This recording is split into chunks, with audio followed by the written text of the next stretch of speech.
আগামীকাল ফাইনাল ম্যাচে মুখোমুখি বাংলাদেশ ও নিউজিল্যান্ড। আর সেই গুরুত্বপূর্ণ ম্যাচে একাদশে এক পরিবর্তন নিয়ে মাঠে নামতে পারে টাইগাররা। সেক্ষেত্রে কে পাবেন সুযোগ? পেসার তানজিম হাসান সাকিব, নাকি ইনজুরি থেকে ফিরে শেষ ম্যাচ খেলবেন মুস্তাফিজুর রহমান?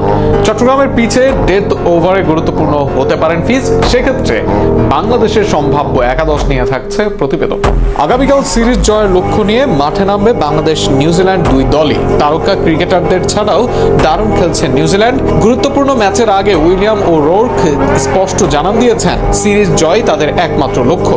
ম্যাচ পূর্ব সংবাদ সম্মেলনে আজ এই পেসার কিছুটা হুঙ্কারি ছুড়লেন। তিনি বলেন, অবশ্যই আমরা এখানে এসে সিরিজ জিততে চাইব এবং বিষয়টি নিয়ে আমরা সবাই বেশ রোমাঞ্চিত। সবাই খুব ভালো প্রস্তুতি নিচ্ছে। আমরা কাল মাঠে নিজেদের সেরাটা দেব এবং সিরিজ জেতার লক্ষ্যেই নামবো।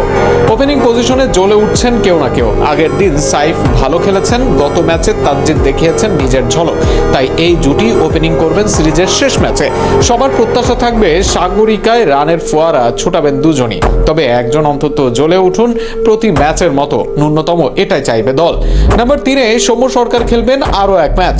যদিও আগের ম্যাচে জ্বলে ওঠেনি সৌম্যের ব্যাট, তবে বল হাতে পার্ট টাইমার হিসেবে ভালোই সাপোর্ট দিয়েছেন তিনি। অপরদিকে 3 থেকে 4-এ গিয়ে সাফল্য পেলেন নাজমুল হোসেন শান্ত। 2025 সাল ও 15 ইনিংস পর ওডিআই ক্রিকেটে আবারও অর্ধশতক এই টপ অর্ডার ব্যাটসম্যানের। শান্ত তাই থাকবেন নাম্বার 4-এ। নাম্বার 5 ও 6 থাকবেন লিটন দাস ও তাওহিদ হৃদয়। মিডল অর্ডারে লম্বা ইনিংস খেলা ও স্পিন সামলানোর দক্ষতা আছে দুজনেরই। নাম্বার 7-এ আসবেন অধিনায়ক মেহেদী হাসান মিরাজ।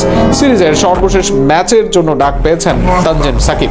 তবে তার চেয়েও বেশি একাদশে আসার সম্ভাবনা বাঁহাতি পেসার মুস্তাফিজুর রহমানের। চট্টগ্রামের মাঠে ডেথ ওভার বেশ গুরুত্বপূর্ণ হওয়ায় ফিজকেই দেখা যাওয়ার কথা একাদশে। লেগ স্পিনার রিশাদ হোসেন আসবেন নাম্বার 9-এ।